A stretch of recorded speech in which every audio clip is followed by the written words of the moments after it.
Backstage Pass, Institute of Gaming. For more details, contact 70939659659. బాగా గుర్తుండిపోయిన case చెప్పండి మదనపల్లిలో. ఒక మర్డర్ కేసు ఉంది కానీ వాడు జైల్లో ఉన్నాడు. ఏది?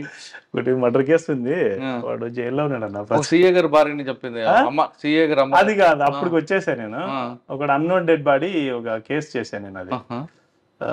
ఒక ఒక lady literally she's a just like beggar. ఆమె ఒక find December 13th అనుకుంటుందా, December 13th ఒక అన్నోన్ ఫీమేల్ డెడ్ బాడీ దొరికింది మాకు అక్కడ తట్టివారిపల్లి చెరువు కట్ట దగ్గర. ఆ డెడ్ బాడీ దొరికినప్పుడు ఆ డెడ్ బాడీ చూస్తేనే అది మాకు అప్పుడే డౌట్ వచ్చింది, ఇది ఏదో జరిగినట్లని. సార్కి చెప్పాము, ఎస్పీ గారికి చెప్తే సరే సస్పీషియస్ డెత్ కింద కేసు రిజిస్టర్ చేయండి అని చెప్పేసి చెప్పారు. సస్పీషియస్ కింద కట్టాము, మళ్ళీ సూన్ ఆఫ్టర్ పిఎంసీని బేస్ చేసుకొని ఆల్టర్ చేసుకోవచ్చు అని చెప్పేసి. మళ్ళీ దాని తర్వాత ఆమె ఎవరు అనే దాని విషయంగా అవన్నీ కలెక్ట్ చేసుకున్నాం మేము. ఎక్కడ మా బార్డరింగ్ డిస్ట్రిక్ట్స్లో ఉన్నటువంటి అన్ట్రేస్డ్ ఉమెన్ మిస్సింగ్ కేసెస్ అన్నీ కూడా ఆ ఏజ్ గ్రూప్లో లెస్సార్ మరొక 5 years అటు 5 years ఇటు ఉన్నటువంటి కూడా గ్యాదర్ చేసాం. అవన్నీ కూడా గ్యాదర్ చేసుకొని వాటి ఆధారంగా మేము ఎక్కడెక్కడైతే ఈ టైప్ ఆఫ్ ఉన్నాయో రీసెంట్గా అక్కడ అన్ని ఏరియాలో వెళ్ళి సెర్చ్ అది ఎక్స్చేంజ్ చేయించాము ఇంటెలిజెన్స్, ఇది అది ఏమన్నా మ్యాచ్ అవుతుందని చెప్పేసి. అట్లా కూడా మనకి ఎక్కడ మ్యాచ్మెంట్ దొరకలే. అయితే ఆ బాడీ పైనటువంటి కొన్ని ఆర్టికల్స్ ఏవైతే ఉన్నాయో, ఆ శారీ, ఆ పెట్టికోటు, జాకెట్ అవే ఉన్నాయి మనకి. ఇంకా పెద్ద ఆర్టికల్స్ కూడా ఏం దొరికింది అక్కడ సీన్లో.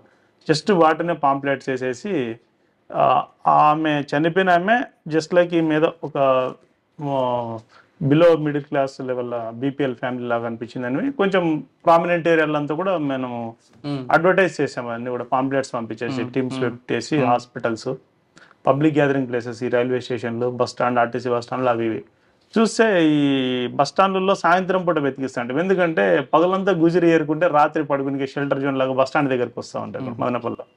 అక్కడ వాళ్ళకి చూపించాము ఇవన్నీ, ఇది ఎవరన్నా చూసారు ఇది అంటే. అందులో ఎవరో కొందరు చిన్న ఐడెంటిఫికేషన్ చెప్పారు, ఈ శారీ పలానా పాప కట్టుకునేది, పలానా లక్ష్మి కట్టుకునేది అని చెప్పేసి అట్లా చెప్పారు. ఓకే ఆమె ఏం పని చేసేది ఏమి అంటే, ఆమె ఈ గుజిరి ఏరుకుంటుంది బస్ స్టాండ్, రైల్వే స్టేషన్ చుట్టుపక్కల పేపర్లు, plastic, empty water bottles, surrounding ఇలాంటివన్నీ ఏరుకొని వేస్తుందని. సరే పోనీ నెక్స్ట్ ఎక్కడ వేస్తుంది ఇవన్నీ పేపర్లు అవన్నీ అంటే, ఇవన్నీ కూడా పలానా గుజిరి షాప్లో వేస్తుంది అని చెప్పేసి చెప్పారు.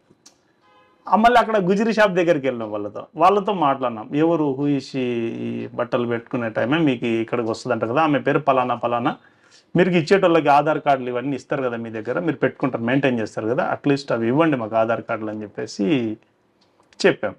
తీస్తే అందులో ఒక అమ్మాయిది ఒక ఆధార్ కార్డు వచ్చింది. మళ్ళీ నెక్స్ట్ వాళ్ళ అడ్రస్ చూస్తే తవలము పక్కన నిమ్మన్పల్లి మండలం. ఆ తవలంకి వెళ్ళేసి మళ్ళీ అక్కడ కూడా ఎంక్వైరీ చేయించాం. ఎంక్వైరీ చేపిస్తే ఆమె పేరు ఇక్కడ పిలుచుకునే పేరు లక్ష్మీనగర్, అందులో భూదేవి, కత్తి భూదేవి అని. ఆ భూదేవి తీసి ఆమె ఆధార్ కార్డు తీసి మళ్ళీ సచివాలయంకి వెళ్ళి ఆమెకి ఇది మంత్లీ పెన్షన్, గవర్నమెంట్ పెన్షన్ వచ్చేదే కదా వీడియో, అవన్నీ వెరిఫై చేసి అవన్నీ కూడా కరెక్ట్ ఉన్నాయి, మ్యాచ్ అయిపోయింది. మళ్ళీ నెక్స్ట్ వాళ్ళ పిల్లలకి వాళ్ళకి ఇంటిమేషన్ ఇచ్చాం.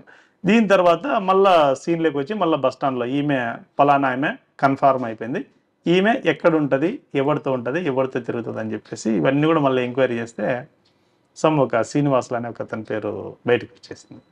ఎవరు వాడు, ఏం కథ అని చెప్తే మళ్ళీ తర్వాత చాలా కొద్ది రోజుల్లోనే మళ్ళీ వాడిని అప్రిహెండ్ చేయడం జరిగింది. మనం మళ్ళీ అప్రిహెండ్ చేస్తే వాడు ఈమె బాగా సహవాసంలో ఉంటూ బాగా క్లోజ్గా ఉండి ఈ మధ్యకాలం జస్ట్ ఇంకా డైలీ వాళ్ళు ఇవన్నీ పేపర్లు ఏరుకునేది, వాటర్ బాటిల్స్ ఏరుకునేది, గుజిరీలు వేసుకొని ఇట్లా చేసుకుంటున్నారు. దాని తర్వాత ఈమె ఏదో వేరే వాళ్ళ వైపు చూసిందని చెప్పేసి ఆమెకి వీనికి కొంచెం మాట పెరిగింది. ఎందుకు పెరిగిందంటే, నీవు నాతో ఉన్నావు కదా, నువ్వెందుకు వాళ్ళ వైపు చూసావంటే, నేనేమి నీకు కట్టుకునే భార్యని కాదు కదా, నువ్వెందుకు నా మీద అంత అధికారం చెలాయిస్తున్నావు అని చెప్పేసి నన్నే ఎదురు మాట్లాడతామని చెప్పేసి వీడు ఆమెను ఒకే 2 ఏళ్ళు వేయడం, ఆమె ఏదో కట్టె తీసుకొని కొడితే నన్నే కొడతామని చెప్పి వాడు చంపేసి తాయి తీసుకొని. అది బాగా ఇంట్రెస్టింగ్ కేసు అనిపించింది. జైల్లో అన్నోన్ డెడ్ బాడీ అయినప్పటికీ కూడా. సార్ ఆ కేసులో అన్నోన్ డెడ్ బాడీని మీరు 174ని 302 చేశారు. ఎస్, అది మర్డర్ ఫర్ గెయిన్ అయింది. తర్వాత రేప్ కూడా అయింది, జరిగిందా? రేప్ లేదు, రేపు లేదు 302. ఆ కేసులో కన్విక్షన్ వచ్చే విధంగా మీరు ఏమైనా ప్రాపర్ గా చేశారా ఇన్వెస్టిగేషన్? 100% 100% కన్విక్షన్ వస్తుంది అండి. వస్తారా? 100% పిఎం రిపోర్ట్ కానీ అన్ని కూడా బాగా సైంటిఫిక్ ఎవిడెన్స్ కూడా బాగా గ్యాదర్ చేసాము. ఇన్వెస్టిగేషన్ కూడా బాగా లైన్ ఆఫ్ ఇన్వెస్టిగేషన్ బాగా వచ్చింది అంట. అంటే పిల్లలు మీరు టార్గెట్ చేస్తారు ఇప్పుడు ఎక్కువగా, డ్రగ్స్ కోసం వెళ్తున్నారు, తర్వాత సైబర్ క్రైమ్. అది మీరు 3 ఉంటాయి ఎక్కువ జరుగుతుంది, సైబర్ క్రైమ్, ట్రాఫిక్, డ్రగ్స్. ఈ మూడిట్లో మీరు బాగా నచ్చింది ఏదంటే? ట్రాఫిక్. ట్రాఫిక్ కూడా ఎందుకంటే ఇట్లా అయితే వాళ్ళని కొంత మోటివేట్ చేస్తాము, కొంతమంది మారిపోతారు ఉంటారు.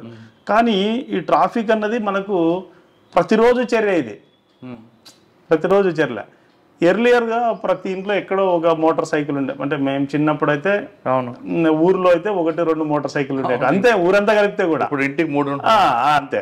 రోజులు మారే కొద్ది ఏమవుతుందంటే సారు ఒక బండి తీసుకుంటాడు, మళ్ళీ సారు కొంచెం స్టేట్ పెరిగితేనే పిల్లలు ఉన్నారు కదండి మనం ఏడబోతాం బయటకు పోలేమంటేనే అవు కదా అని చెప్పేసి మళ్ళీ ఒక 4-వీలర్ తీసుకుంటారు.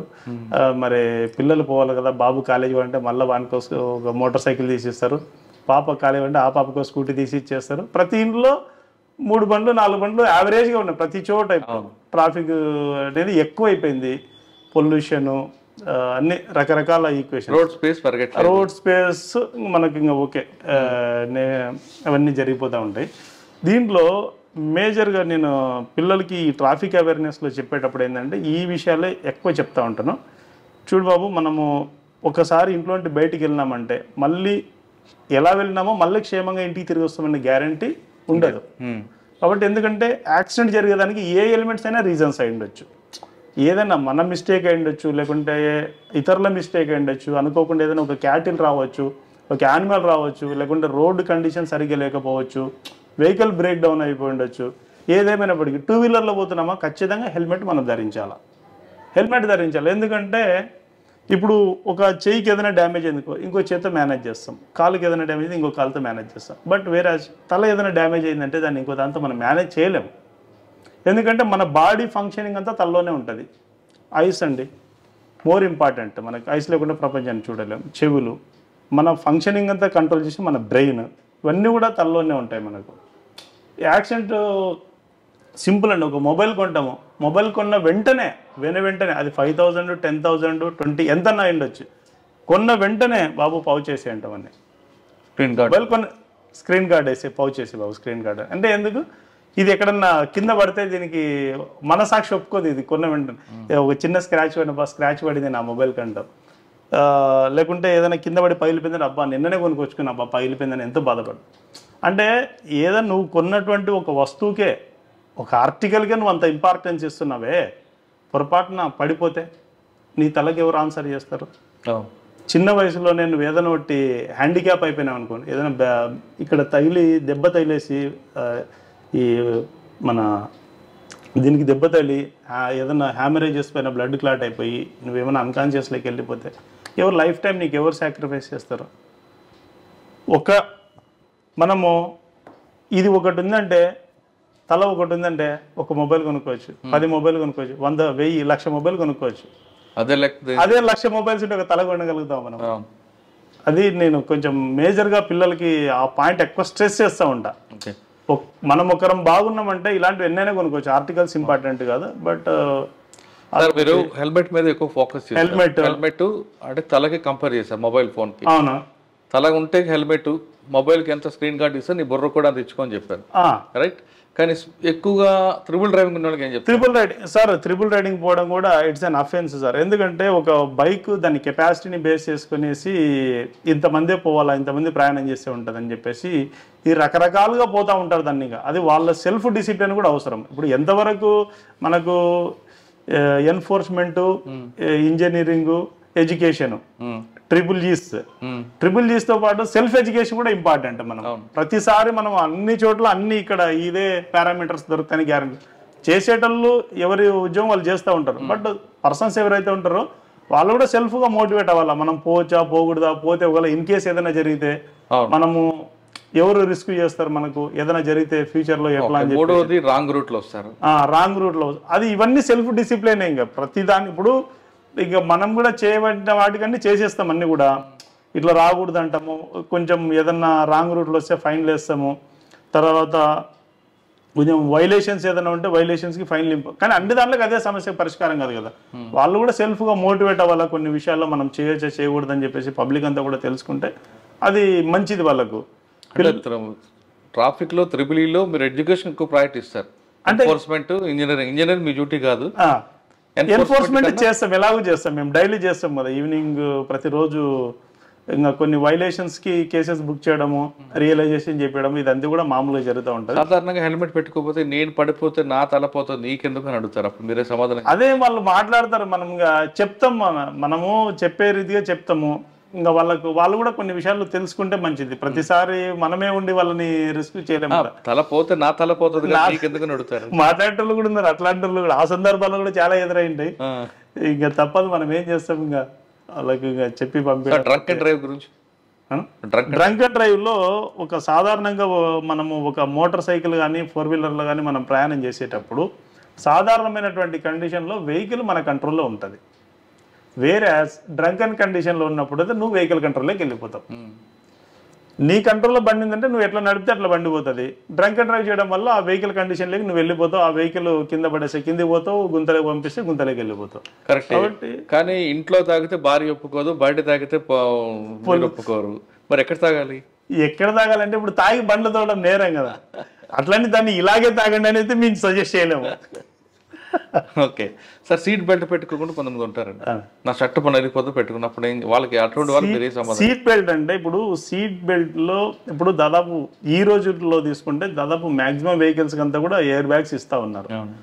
ఎయిర్ బ్యాగ్స్ ఒకవేళ ఉన్న ఎయిర్ బ్యాగ్స్ లేని వాటికి కూడా సీట్ బెల్ట్ పెట్టుకోవడం అనేది మన ఒక బాధ్యత, అది అంతే ఖచ్చితంగా. దాని సీట్ బెల్ట్ పెట్టుకోవడం వల్ల ఏమవుతుందంటే వెహికల్ ఏదైనా సడన్ గా ఏదైనా బ్రేక్ వేసినా, అనుకోకుండా ఏదైనా ఒకటి వచ్చినా కూడా దానివల్ల మనం కొంత డ్యామేజ్ నుండి తప్పించుకుంటాం. చాలా డ్యామేజ్ ఉంటే మనం సీట్కి అట్లే కూర్చొనే ఉంటాము, దానివల్ల మనం ముందుకు బెండ్ అవ్వకుండా ఉంటాము. ఇదొకటి. రెండోది ఎయిర్ బ్యాగ్స్ కానీ బ్యాలెన్స్ ఏదైనా ఉంటే ఇమ్మీడియట్లీ ఓపెన్ అయిపోతుంది. సీట్ బెల్ట్ పెట్టుకోవాలి అది.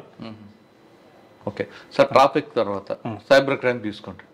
సైబర్ క్రైమ్లో రకరకాల మోసాలు జరుగుతున్నాయి, మీరు పబ్లిక్ ఏం చెప్తారండి? పబ్లిక్ ఏం చెప్తానంటే, ఇప్పుడు ఒక సాధారణంగా ఒక పని చేసుకునే వాళ్ళు ఉంటారన్న, రోజుకి ఒక 500 సంపాదిస్తారు, లేకుంటే ఒక 600, ఎక్కువ 1000 రూపాయలు సంపాదించుకుంటారు. ఒక నెల ఎంత సంపాదిస్తారు ఆ లెక్కన?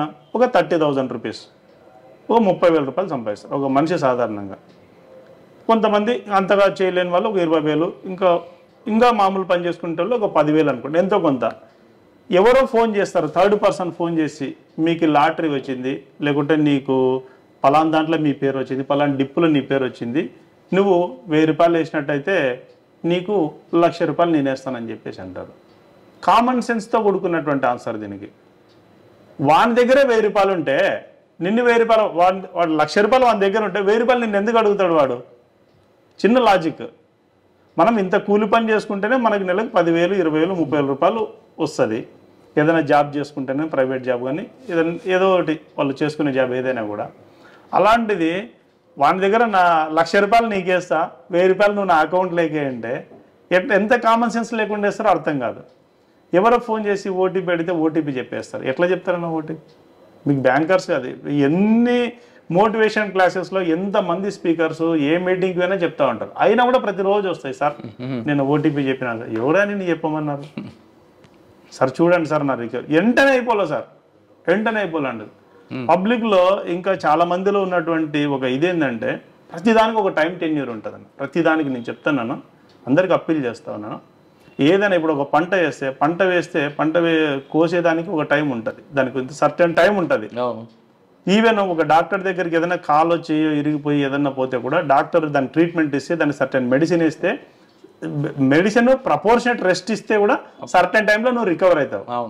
కానీ పబ్లిక్లో ఉన్నటువంటి చాలా మందిలో ఉండే క్వశ్చన్ ఏంటంటే, అదే డాక్టర్ దగ్గర పోతారు, ఫస్ట్ చెప్పేది నీ ప్రాబ్లం చెప్పడా, సార్ తొందర అయిపోలే సార్ అంటే, సార్ తొందర న్యాయం కాలేదండి.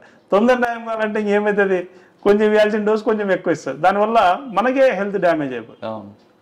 తీసుకునే టెన్యూర్ కంటే ఇంకా ఎక్కువ టెన్యూర్ అయిపోతుంది. అంటే ఏ దానికి కూడా పేషెంట్స్ తొందరగా పట్టుకోండి, తొందరగా రికవర్ చేయమంటారు. ఇంకా చాలా దానిలో అదే జరుగుతూ ఉంటది. ఓకే ఉండదు. మీరు చెప్పేదన్నా క్లియర్గా చెప్పంటే కొంతమంది, అందరని కాదు, కొంతమంది కొన్ని సందర్భాల్లో వచ్చినటువంటి వాళ్ళు తొందర అయిపోలే సార్. సార్ జనరల్గా పబ్లిక్ ఎలా తయారవుతున్నారంటే వాళ్ళు ఎవరు ఆన్లైన్లో చెప్పింది ఆఫ్లైన్ తేడా తెలియకుండా తయారవడం వల్ల సైబర్ క్రైమ్ వస్తుందంటారు. అందులో వాస్తవం ఉందంటారు. ఒక ఎగ్జాంపుల్ చెప్పండి. ఒక చిన్న ఎగ్జాంపుల్ అన్న, ఇప్పుడు సపోజ్ మనము ఏదన్నా ఏటీఎం మిషన్కి వెళ్తాం. ఏటీఎం మిషన్కి వెళ్ళిన తర్వాత డబ్బులు డ్రా చేసుకున్న వెంటనే 1-2 సార్లు లెక్క పెట్టుకుంటామా లేదా, అంటే ఇందులో ఏదన్నా మిస్టేక్ జరిగిందా, ఏదన్నా ఎక్కువ వచ్చినాయా తక్కువ వచ్చినాయా కరెక్ట్ ఉందా లేదా అని చెప్పేసి 1-4 సార్లు లెక్క పెట్టుకుంటాం. అలాంటిది ఆన్లైన్లో ఎవరో మీకు ఫోన్ చేసి ఎవరో ఇదంటే మీరు ఎందుకు ఇందులో ఉన్నటువంటి జాగ్రత్త అందులో ఎందుకు ఉండదు మీకు ఆన్లైన్లో? ఆఫ్లైన్లో అయితే అంత జాగ్రత్తగా డబ్బుల విషయంలో 1-2 సార్లు చూసుకుంటారు కదా. మరి అలాంటప్పుడు ఆన్లైన్లో అదే బాధ్యతతో మీరు చూసుకుంటే సో దట్ మీరు చాలా ప్రాబ్లమ్స్ సైడ్ చేసుకున్న వాళ్ళు అవుతారు కదా. అవును, అది కూడా కొంచెం పబ్లిక్ జాగ్రత్త పాటిస్తే మంచిది. ఆ విషయం కొంతమంది అమ్మాయిలు ఫ్రెండ్షిప్లో ఎక్కువగా మోసపోతుంటారు. అమ్మాయిలు ఫ్రెండ్షిప్లో మోసపోతారంటే, ఇప్పుడు ఒక అమ్మాయి ఉంటుందన్న, బస్సు ఎక్కడానికి పోతుంది. బస్సు ఎక్కడానికి పోతే అంత బస్సు ఎక్కిన తర్వాత ఎక్కి చూస్తే బస్సులు అంతా కూడా ఎక్కువ అబ్బాయిలు ఉండడము. అప్పుడే ఆమెకు వాతావరణం చూస్తే ఈ బస్సు కంటే నెక్స్ట్ బస్సుకు పోవడం మంచిదేమో అని అనిపిస్తుంది ఆమెకి. ఏం చేస్తుంది అన్న, మామూలుగా ఆటోమేటిక్గా బస్సు దిగేస్తుంది. మరి ఆ బస్సు ఎక్కి దిగినప్పుడు అంత జాగ్రత్త బయటకు వచ్చేస్తుంది. సేమ్ టైం ఈ ఫోన్లో ఫేస్బుక్లో కానీ ఇంకో దాంట్లో చూస్తే తగ్గిమని టిక్కులు పెట్టేయడము, ఫ్రెండ్షిప్కి యాక్సెప్టెన్స్ ఇవ్వడము, యాడ్ ఫ్రెండ్షిప్లో పెట్టడము, ఫ్రెండ్ రిక్వెస్ట్ పెట్టడం, ఇలాంటివి. మరి అందులో ఉన్న జాగ్రత్త ఎందుకు ఇలా ఎక్కడ మిస్ అయింది? ఆ జాగ్రత్త కూడా ఇక్కడ ఉంటే బాగుంటుంది కదా. మరి ఆఫ్లైన్లో ఇంత కేర్ఫుల్గా ప్రతి దాంట్లో మీరు 1-2 సార్లు తూచా పాటించుకుంటూనే పోతా ఉన్నారు అంత కేర్ఫుల్నెస్గా. మరి ఆన్లైన్లో కూడా అంతే కేర్ఫుల్నెస్గా ఉంటే మీరు చాలా ప్రాబ్లమ్స్లో సైడ్ అయిపోయే అవకాశము ఉంది. ఓకే సార్, డ్రగ్స్ మీద మీ ఫోకస్ ఏంటంటే? డ్రగ్స్ సార్, ఇప్పుడు ఈ మధ్య కాలంలో కూడా మేము అన్ని కాలేజీలన్నీ కూడా విజిట్ చేస్తూ ఉన్నాము. రీసెంట్గా కూడా ఒకటి కేసు పెట్టడం జరిగింది. డ్రగ్స్ అంటే బిఫోర్ నేను మదనపల్లిలో ఉన్నప్పుడు డ్రగ్స్ లాస్ట్లో రిలీవ్ అయ్యి వచ్చే టైంలో ఒక 12 మంది పిల్లల పైన కేసు పెట్టి అందరూ రిమాండ్ చేసేసినాం.